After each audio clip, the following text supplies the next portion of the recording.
33 évvel ezelőtt, amikor a környező lakótelep épült, az építkezés összes hordalékát és szemetét erre a helyre gyűjtötték össze.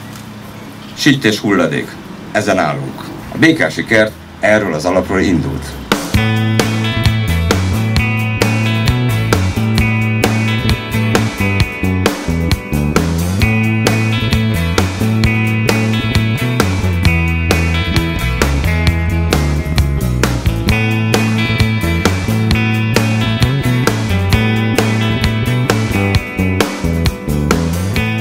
Megtörtént az, amire oly sok éve vártam. Az önkormányzat idén tavasszal, az önkormányzat közgyűlése elfogadta, hogy Békásmegyeren is közösségi kert alakuljon. Tényleg fontosnak tartom, hogy legyenek olyan helyek meg lehetőségek, ahol akár a városi környezetben lévő gyerekek is megtanulhatják a természettel együtt élni, megtanulhatjuk azt, hogy mit termelünk, és hogyan termelünk, és miért jó az, hogy adott esetben akár vegyszermentesen is megtesszük ezt.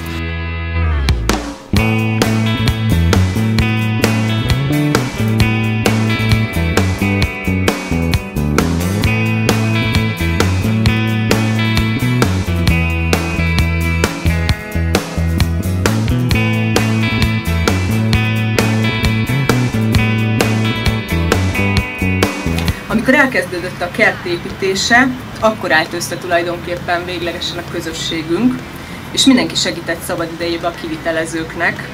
Festettünk, földet terítettünk, murvát lapátoltunk, fóliáztuk az ágyások belsejét, hogy ilyen szép legyen minden. Július 27-e volt az ültetőnap. Gyakorlatilag 50 termőnap kiesett a 2013-as szezonból. Ehhez képest nézzenek körbe.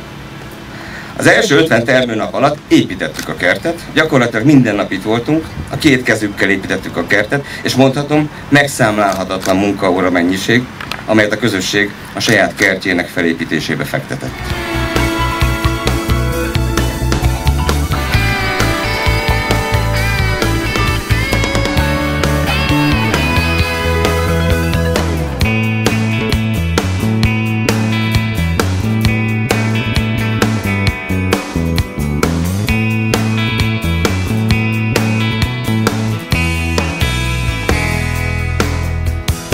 Azt gondolom, hogy a városvezetés számára is ad tanulságot, hogy lakótelepi környezetben hogyan lehet közösséget építeni, vagy ilyen közösségi kerteket létrehozni.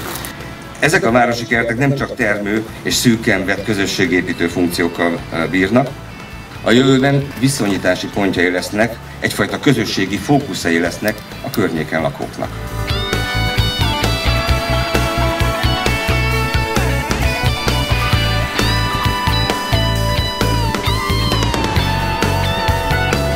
Engedjék meg, hogy még egy idézetet felolvassak, amit Hankis Elemér fogalmazott meg.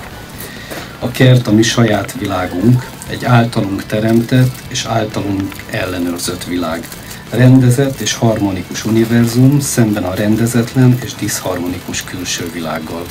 A kert egyike annak a ritka pontnak az életünkben és az univerzumban, amelyeket valóban rendben és ellenőrzésünk alatt tudunk tartani. Tartsák ellenőrzésük alatt, és kívánom, hogy nagyon sok örömben legyen itt részük.